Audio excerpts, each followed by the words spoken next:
Show.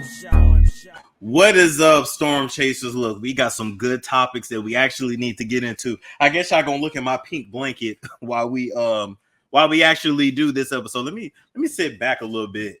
I love how the camera just love to just adjust itself and do what it want to do. There we go. I mean, not, now I'm not being cut off. All right. So anyway, let's hop into our first story via the neighborhood talk. They say Keithlee, he is a Crip. Keithlee is also the person who was allegedly paid by Diddy, aka Daddy Diddy, Diddle Pop. Shout out to Diddy and the whole Revolt team over there. Boy, I get a kick out of that every time I have to do a story on Diddy. But allegedly, this is the person that Diddy paid to unalive Tupac to shoot a pop bang bang all up and down. What was that, Kovar Boulevard out there in Vegas? According to the neighborhood talk, they say that Keefe is not able to afford an attorney, and so a public defender will be used instead. And here's the thing, Keefe didn't gave this confession. I think Suge Knight got something to say. Everybody got something to say, but everybody's quiet at the same time about the story. Do you understand what I'm saying?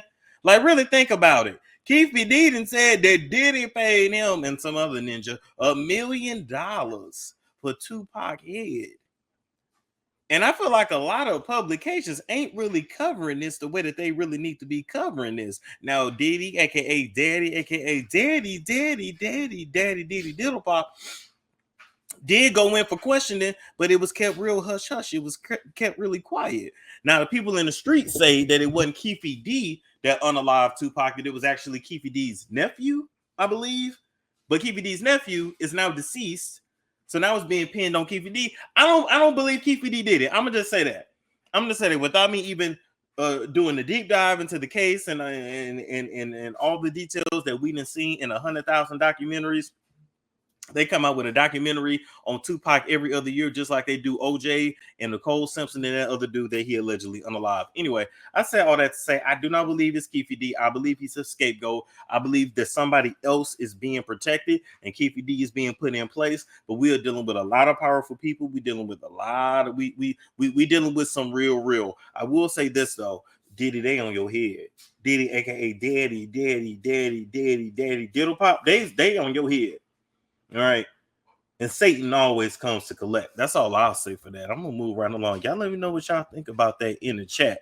Now, speaking of Satan always comes to collect, let's actually go and check out this story over here with Diamond and Lil Scrappy. Now, if y'all remember Diamond, she was real popular like in, I want to say early 2000s. She had that. Was she in that group when they had that song, Nuck If You Buck, Crime Mob? Is that Diamond? I know her from music, but I just feel like she came out and then we never heard nothing else. But anyway, Diamond and Lil Scrappy, they used to be a thing back in the day, and then they broke up and he got with Erica, and then, they had a daughter, and then, they was on Love and Hip Hop, and then he met the Bam, and then they had 2-3 more kids. And, as his family expanded, apparently Lil Scrappy's back expanded as well. I'd be damn if I piss anybody off enough to post a big backed ass photo of me. Like, damn, Scrappy said he didn't been in the gym since then, but damn, Scrappy, we didn't know your back had got that big. I mean, we knew the front was big and the neck was thick, and the tongue was always too thick for the mouth, so always it kind of sounded like you was spitting all over the place. I mean, just also keep in mind too that I also feel like Scrappy has been on TV for what, 12 years now. I don't know, when did Love and Hip Hop come on? I was in high school, I think, when Love and Hip Hop came on.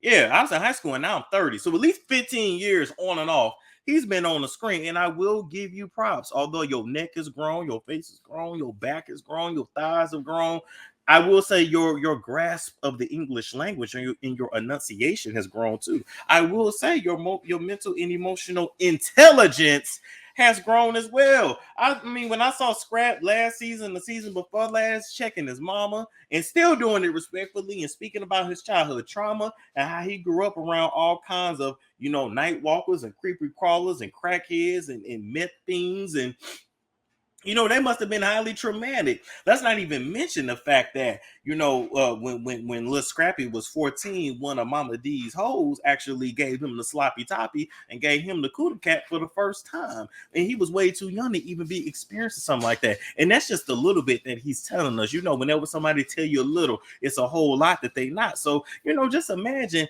you know, being in your house and cheese getting clapped.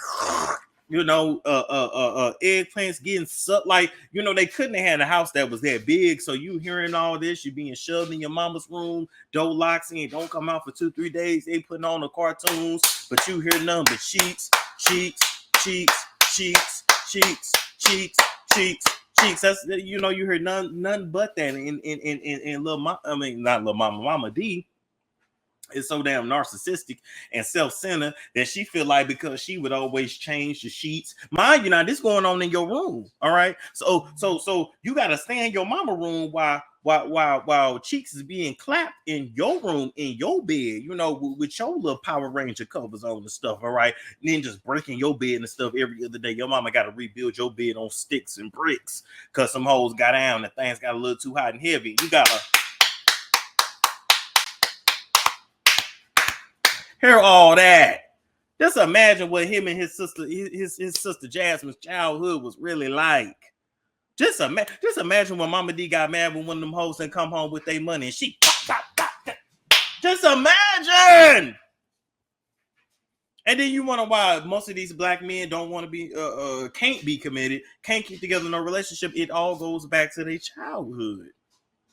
And a lot of it goes back to them being introduced to sex and sexual activity way too early, and some of them even being introduced to sex by men. But y'all ain't heard that from me. I'm not saying that happened to Scrap, but I'm just saying. So anyway, you know, Scrappy and Diamond, they get together every few years. You know, Diamond, I guess, is the one that technically got away, or maybe Scrappy is the one that got away because they say that Diamond had cheated on him back in the day. But they just can't never get enough of one another. And so Diamond posted this because, of course, Scrappy been hanging out with Erica and celebrating Erica's birthday, and you know, taking his daughter Imuni, you know, to college, and you know, riding in the car with Erica because you know him and Erica been cool. And here's the thing: why would we want a baby mama and baby daddy to be beefing?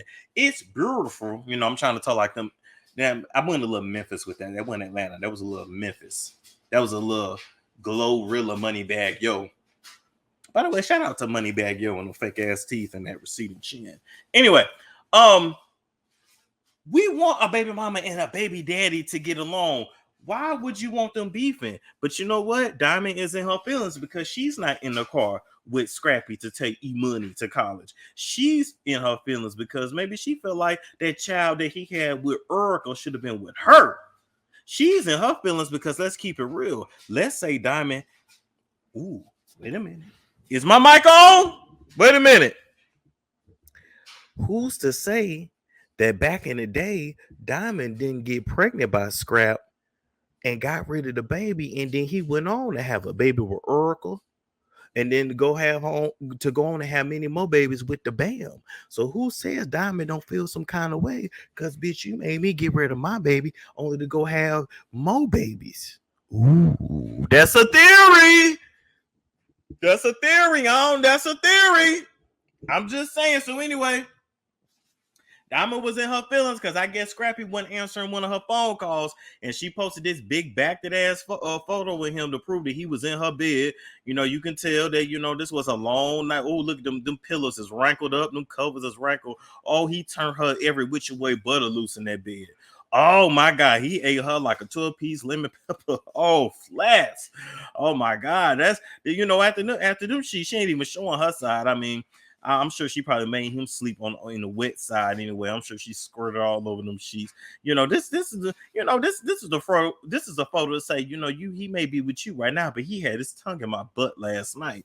I truly feel like he do put a tongue in butt, but y'all ain't heard that from me anyway. Anybody else also noticed that little Scrappy got a little head? I just noticed that low key. I wish I had a small head. Yeah, I know I be getting sidetracked, but I just noticed that he low key. I'm jealous of people that have little heads, people that have like little heads and little faces, and you could like, what is it like to be able just to wear a cap just wear a baseball cap and like you don't really have to think about it, or to not stretch out all of your shirts when you put them on. What is it like to be able to have a pair of sunglasses that actually last you longer than 30 or 45 days because you ain't stretching it out because your head is so fucking wide? What is it like? Anyway, so Diamond went on to post his big old back and several text messages, you know, where they going back and forth, and you know, she just saying, my man, my man, my man, your man is my man, is our man, is her man, is my man too. However SZA said it. So, in my opinion, this ain't really a good look. You know, whatever you thought you was trying to prove, Diamond, you really didn't prove, because at the end of the day, if a man want to publicly claim you, he will, and if he won't, then he won't. But I said, oh, she just, you know, she's stuck in time. You know, sometimes you always feel like it's that one that got away. Now that one there where she got the pink hair, the purple hair, I don't know what color that is. That's new, but I looked at this with her. Oh, look at that. Look at how young they was. Look at that. Like she still think it's 2002, 2003. I'm not sure what year this was, but she, you know, she's still living in them times. But that ain't the same old Scrap. Scrap didn't change. He ain't little Scrap no more. He big Scrap with the big back. You know, he got 50 kids. You know, he taking kids to college. He might even be a grandfather soon. You know what I'm saying, Diamond? And I know it should have been you. It should have been you. It should have been you. But it didn't. And you know, this the kind of chick that'll stick around for another 20-some years, and he finally married her, you know, when it's time for him to cash out his imaginary Social Security money. You know what I'm saying? Like, she's just always been there through all the ish. But we all have somebody that's been there through all the ish. Damn, that dryer going hard. We all have somebody who's been there through all the ish. You know what I mean? But for whatever reason, it just, the timing don't be right. So I don't know. Y'all let me know what you think. Why would Diamond post something like that? Like, Diamond, you a diamond. Don't be, you know, you a diamond. Like, you shine bright. Don't be acting like that. Don't be desperate for no man to post his big old back. And I see how shady you was, because Scrap done lost some weight, so his back ain't even that big no more. So you saved that photo for a special day. Anyway, I know he was putting some work in on your back. Moving right along from that, let's talk about this YouTuber, CJ So Cool. Listen, I don't watch CJ So Cool. I don't really know a whole lot about him. I guess he does lifestyle. He has like 8 million subscribers on YouTube, so he's big. You know what I'm saying, in the YouTube space. But apparently, his daughter got caught twerking, and this was his way of punishing her. Let's play a little bit of this. Shout out to Chronicle Speaks and CJ So Cool. You right. I did he helped her out. You got a big booty, strong arms, strong legs, strong brain. You're just How much left? You're just a super strong girl. How much left? Do this. I doubt your hair is that long. Ooh, first one hurt real bad, didn't it? You shouldn't have did that, right? Huh? Yes. You know, I never, and I'm gonna just stop there because I can't stand to see people publicly discipline their children. Actually, I'm gonna keep the phone. I never really understood what people got out of publicly humiliating their children. Like, this is not the old days where, like, I mean, I didn't go through this. I didn't grow up like this.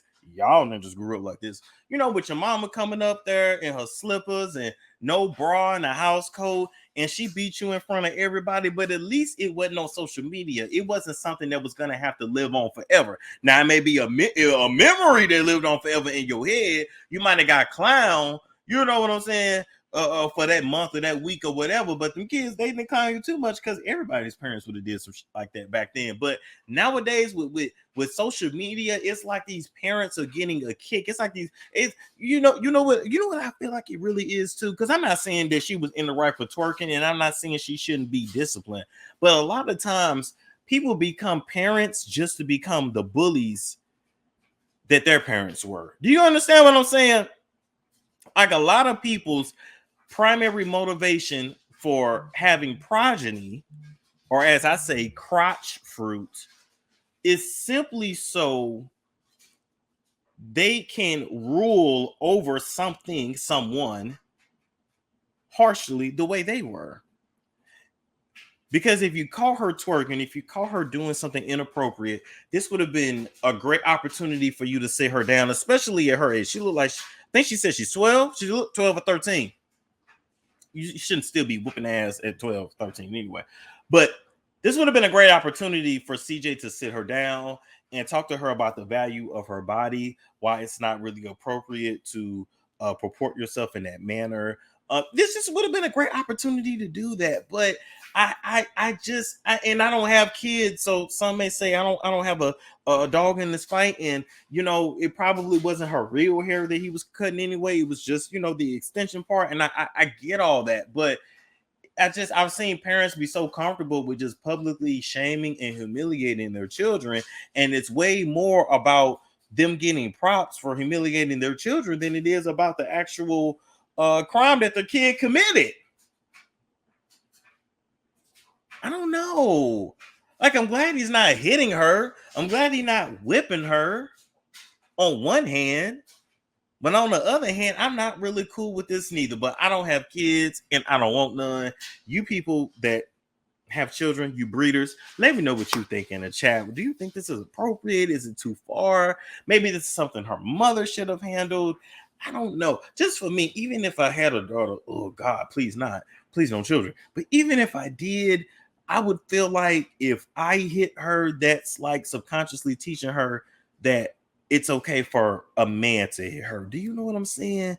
Like, if I lay my hands on her, is that subconsciously teaching her that when her husband is pissed off at her, and when her boyfriend is pissed off at her, that he can do the same thing? Am I too dramatic or no? We're gonna move right along from that. And talk about Chrisean real quick. Chrisean and her bloody coochie. This is a new interview coming out with Jason Lee. Let's play it. Here. So what is the relationship with? And you guys didn't use a condom? Huh? You guys didn't use a condom? No. And you say he nutted I was you. scared of blue because it had 6 weeks. I know. And why did you have six? It wasn't that. It was just like You just he was like, can't Chrisean. stop. I said, I'm still bleeding. I said, you want bloody blue? He's like, on crib. Wait, can we stop there? A crip one and bloody. That's too much. The crip and blood.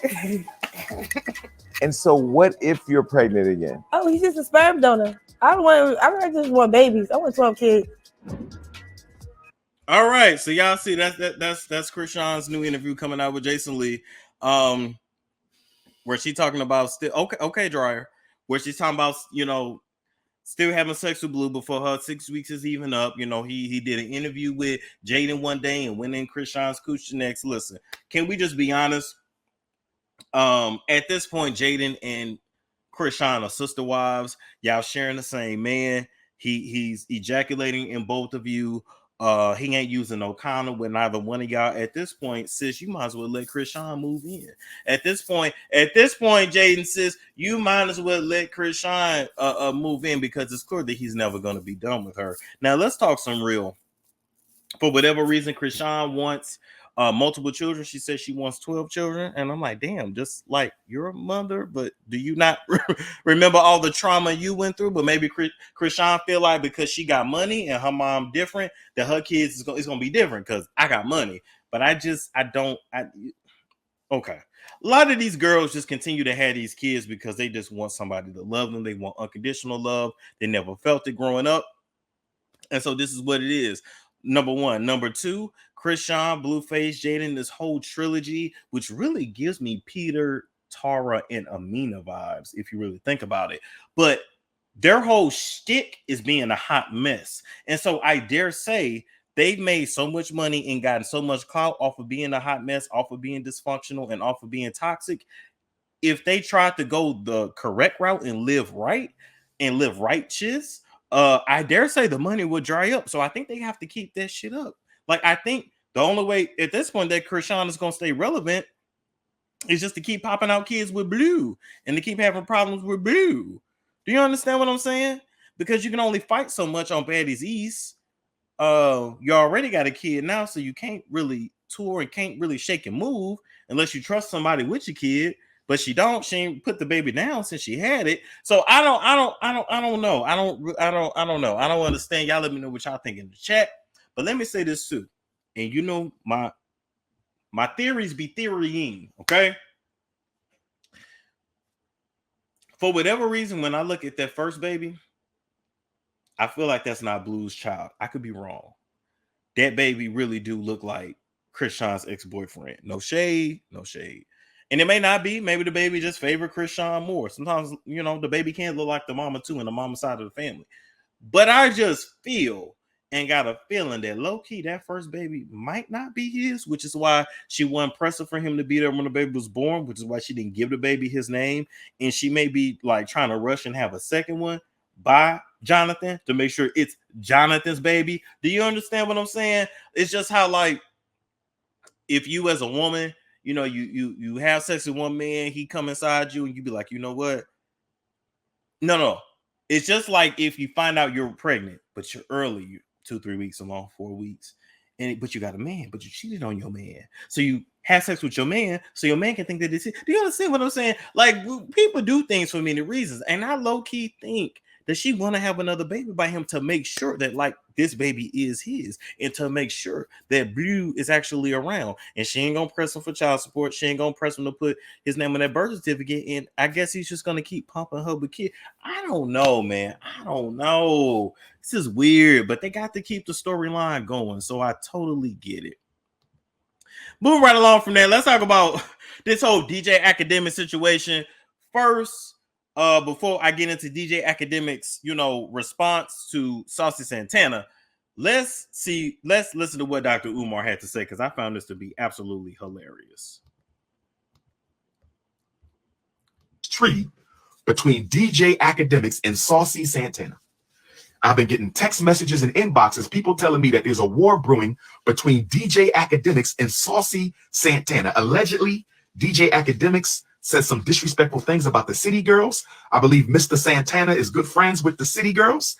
And he clapped back at Akademiks, and Akademiks clapped back, and Saucy Santana invited DJ Akademiks to Miami to get in the streets and catch a fade. Saucy Santana wants to catch a fade with DJ Akademiks. And according to what I've been told, Saucy Santana said that if he wins the fight with DJ Akademiks, if Saucy Santana wins the fight with DJ Akademiks, if Saucy Santana wins the fight with DJ Akademiks, he's going to clap his cheeks. I don't want to see no man getting his cheeks clapped. I don't want to see no violence. I think DJ Akademiks should go ahead and apologize for what he said to the City Girls. And maybe Mr. Santana can apologize to DJ Akademiks for threatening to clap his cheeks. Oh. We need peace. My phone been blowing up, and people have. Who in the hell called Dr. Umar about this situation? First off, I didn't know the situation had gotten this big that y'all had to go call Dr. Umar. I guess y'all really are afraid y'all really are concerned about DJ Akademiks, because Saucy Santana really do got them hands, and I guess he really is serious about I was going to say ramming, but, you know, entering inside of DJ Akademiks. Now, why do I low-key feel like ain't nobody sent this to Dr. Umar? Ain't nobody calling him? That phone has not been ringing off the hook. And Dr. Umar just saw another opportunity to remain viral. You know what? Shout out to Dr. Umar. And there's a few others of them in that space that have managed to stay relevant throughout social media. Like Dr. Umar been out for a while. And we interviewed him here on the show, where he told me no snow bunnies. That's the first thing Dr. Umar told me. No snow bunnies. And I'm like, who said I had a snow bunny? I'm like, I don't know what's been going on the last 2 years of my life, but people randomly no snow bunny, don't marry no snow bunny, no snow bunny. And I'm like, who said I was marrying the snow bunny? Who said that there was a snow bunny anywhere in my life? Who said it? It's just interesting. But Dr. Umar, he knows how to stay relevant. I ain't even mad at him. But let's get into the DJ Axe response. Everything we've talked about, Oh, bro, Lord. I've never cared about. I don't care what rapper got at me, bro. Not Ever. crying. But like, really, there's certain shit I really don't fuck with in my life, and I would never do. But like, I gotta sit here and act like I know I'm in America. I gotta sit here and just act like Oh, I Lord. don't fuck with certain shit. I would never like it. My nigga's so angry right now. He would have cried. That's the type of anger. Yo, just please. I'm telling you, Please. I hate certain shit to the soul of me. I can't. I'm only pretending because if I say what I want to say, I would never be here for y'all. Say it. But that's Say not my it. content. Come on, Big That's Ed. not my content. I don't want to be that person. I want to be the person who just have fun with y'all and some other shit. Everything we've talked about, bro, I've never cared about. I don't care what rapper got at me, bro. What type of nigga? Ever. All right, so that's that. So let's just call it what it is. First off, DJ Act, you know, the people in the comments say cry me a river, and I absolutely have to agree. The way that you feel right now, how you feel disrespected, a little bit scared, a lot of it scared, and overwhelmed, is how a lot of women, a lot of your female counterparts in the industry, that's how they feel when you go in on them. That's how they feel when you talk about their appearance, when you call them all kind of itches and holes. That's how they feel. When Young Miami's car got shot up and she was 6 months pregnant and you made fun of that, guess what? She probably cried too. When Saucy Santana almost got shot and died, he cried too. There are many people that have watched your comment and had to experience your comment. When you talked about Regine, all kinds of crazy, you might have made her cry. When you talked about Armand and how he was gay because he was better looking than you with nice teeth and he actually smiled and loved his family and had good skin. Low key, a lot of you ninjas be hating on ninjas that are attractive. I noticed that too. With a lot of y'all, a lot of these dudes y'all be calling gay ain't gay, they just attractive, and low key y'all be finding them attractive. Then y'all see that too. Speaking of this ain't about DJ Akademiks. Also speaking of that, y'all seen that video with DJ Vlad and Faison talking about Trey Songz, and Faison said how he would smash Trey Songz and how women that like Trey Songz don't like a man, as if Trey Songz ain't a man because he's too pretty to be a man. Like, no, he's just not butt ugly in 400 pounds overweight. But I don't know. I'm learning more and more about people the more I do this job. Anyway, with that being said, I kept sitting back saying, like, damn, you know, is DJ Act really scared to get a fade? Is he really afraid to get beat up and you know it's gonna be on camera and it's gonna live forever? And baby, they gonna clown him. DJ Act, if Saucy Santana get his hands on you and he dog walk you, because you ain't gonna be able to run. But low key, I don't take you to be a runner, DJ Akademiks, and I don't take Saucy Santana to be a runner. But we have seen Saucy Santana run in heels. So he will catch you and he will walk you like a dog. And baby, when I'm here to let you know, DJ, I think that video is gonna go more viral than when Charlemagne got jumped. Y'all remember when Charlemagne got hit in the back of the head and he got jumped by like 5 dudes and he ran and that video was viral? I think this is going to even go even more viral. But I'm like, no, Storm, think. Why is DJ Act really crying? Yes, he's homophobic. He don't like gay people. He making that clear. Yes, he is Jamaican and they don't mess with that. That's very true. But I said, I think this hits a sore spot for Act because I think Act may have been touched in his youth. Ooh. Is my mic on? I think that DJ Ack may have been touched when he was a child and or penetrated at some point in the game to get to where he is today. Now, I'm not saying DJ Ack is in Jakuma Tati, but I'm saying he's been in those board meetings. He's admitted to going to Illuminati Central. He hangs with the music execs, and we all know how they get down. So what has he done to get where he's at today, to where this is triggering him so bad? DJ Ack also knows what goes on behind the scenes. A lot of these guys get porked at parties in front of people. It ain't really no secret. Why you think they were so comfortable disrespecting Sukiyana and tonguing her down on camera? Guess what? Because she's a beta sex kitten behind the scenes. I want y'all to really think this triggers something in DJ Act, but let this be a learning lesson. Watch what you say about people and watch how you treat people and watch how hard you go in. You don't have to like nobody. You can give your opinion. You can roast, read, and drag, but there's a way to do it. And just know that some people will pull up.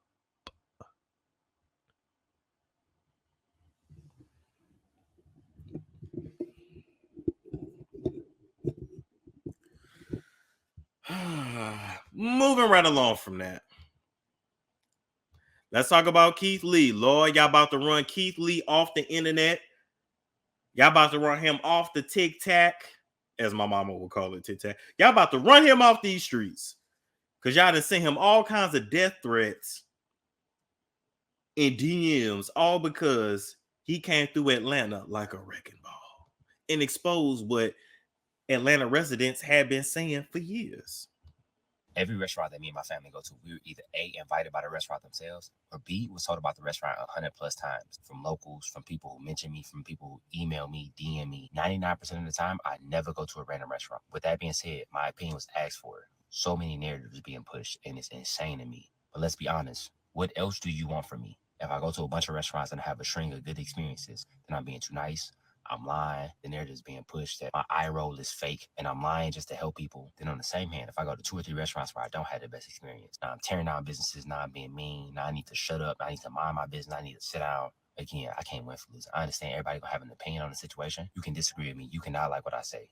Completely understand, I'm okay with that. But when my safety and my family's safety start coming into play, that's where I draw the line at. But what can't happen is when my family or the restaurants or anybody's safety start coming into play. It's absolutely overboard. Especially when I was asked to give my opinion. Because you telling me my opinion only matter if it's positive. Because if it's positive, you got my face plastered on the wall and you saying Keithlee been here. But if it's negative, I need to sit down somewhere and you don't know who I am. That's crazy to me. It was so much positive that happened in Atlanta that was shunned by the negative. It was so many restaurants we was blessed enough to help. We went to an array of restaurants like we always do at every city.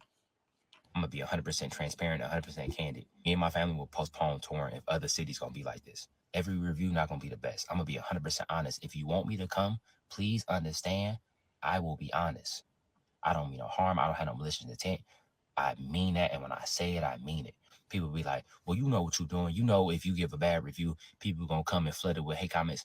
What else do you want me to do? I'm telling people not to go and leave hate comments. I'm telling people not to leave negative comments. I'm telling people make their own opinions. You want me to lie and say I had a good experience, or you want me to only post the videos when I have a positive experience? And all of the videos I post is only going to be positive experience. Then the narrative is going to be pushed, and I'm only trying to be positive, and we're going to end up in the same situation. And on top of that, I think something is getting lost in translation. When that happens, the restaurants that we are blessed enough to help won't be helped in the same manner because people won't show up in the same way because my reviews would be inauthentic. One of the reasons people show up the way they do is because they know I'm being honest and I'm giving my personal opinion and my personal perspective on the situation. But if I don't do that anymore, it won't be the 3 or 4 hour wait times. And now we won't be able to help business owners and we won't be able to give back to the community. In the grand scheme, that's what this is about. It's about giving back. It's about giving back to the community. It's about stimulating the economy. That's what it's about. All the other stuff, I'm a simple man in real life. As long as me and my family healthy and safe and we can live a comfortable life, I'm straight. Again, it's a double-edged sword. I understand with great power comes great responsibility. God made me for this.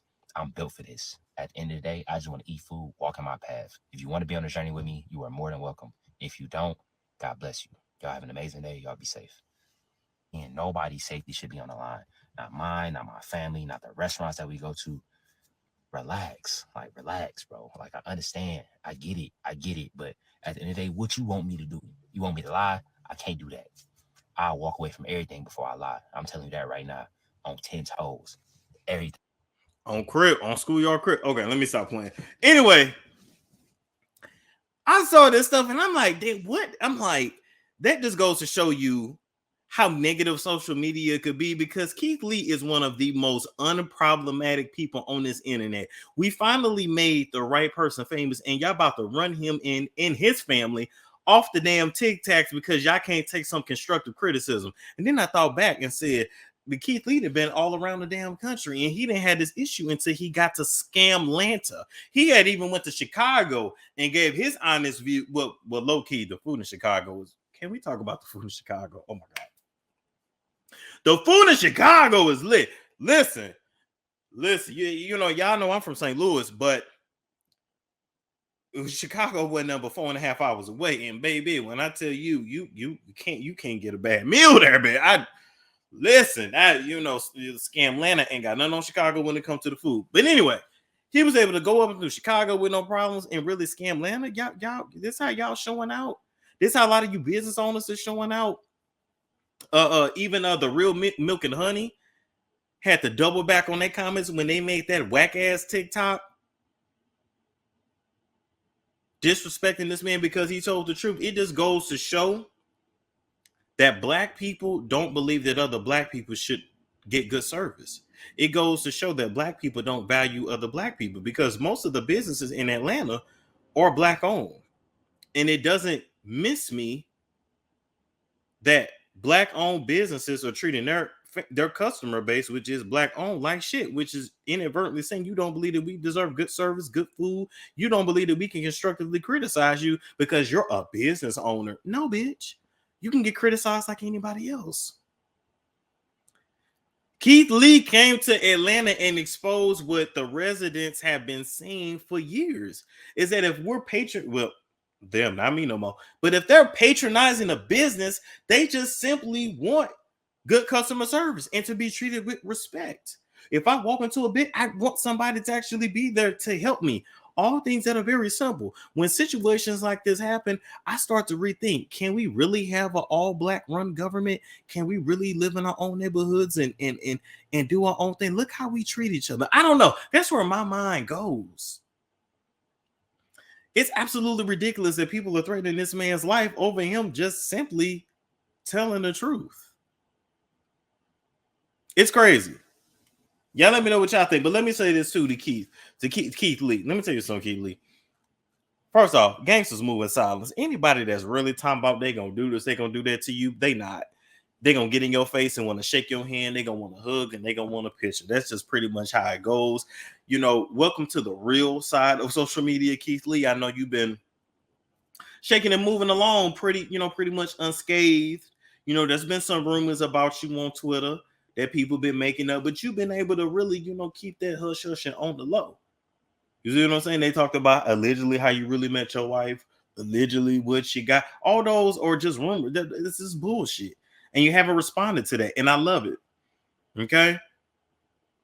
But you took you took Atlanta by storm, and no pun intended. And the people don't know what to do. But listen, don't pay no attention to that. Keep doing your food tours, keep making your money.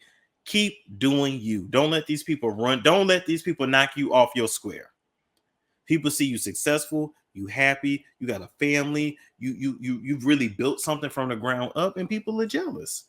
And they want you to quit. They want you to give up. They know you have social anxiety. They know you have all kinds of fears. And they just want to knock you off your spot. And then guess what? They're going to load up their TikTok and try to copy the very same thing that you built. Don't let them ruin it. Keep it pushing. All right. Now, with that being said, thank you guys so much for tuning in. Like, comment, subscribe, share if you care. And I will catch you all later. It's Storm Show. What's up, people? My name is Storm Monroe, and I am a celebrity entertainment reporter. You may have seen me on YouTube, Instagram, TikTok, and various other social media platforms. But today, I'm not here to talk about celebrities in Hollywood or even to gossip with you. I'm actually getting on this camera today to give you a testimonial about Wicks of Wisdom candles. I actually personally started using Wicks of Wisdom candles in March of 2020, right in the middle of the pandemic. I was super pessimistic about the validity of the candles, but once I started using them, I had no choice but to admit that the candles were super powerful and did everything that Dr. Linda and I discussed. Throughout the candles that I've burned over the last, I want to say 3.5 years now, I've been able to bring abundance in my life, get rid of blocks and obstacles, get rid of dark energy that was thrown at me, as well as protect myself from various dark energies as well. And so depending on what's going on in your life or what you may need the candles for, I would personally recommend them. They are literally a prescription for your soul, and I stand by them wholeheartedly. So once you actually order Wicks of Wisdom candles, you're probably wondering what's all gonna come in your box, right? What should you expect? So first, you should actually expect the candles that come in a set of 3, and the directions on how to properly use the candles, how to light them, how to remain safe while they are being lit will all come in your box. So make sure you actually read the instructions. In addition to that, you're gonna get your oils, okay? The number of oils and the kind of oils that you get in your box is going to be different depending upon whatever situation you have. That could be love, that could be money and success, removing obstacles, good luck, etc. In addition to that, you're going to get your herbs, your powder, and then you should expect your partitions as well, okay? What to actually put on the partitions, how to use them, how to burn them, all of those instructions will be given to you when you make your order.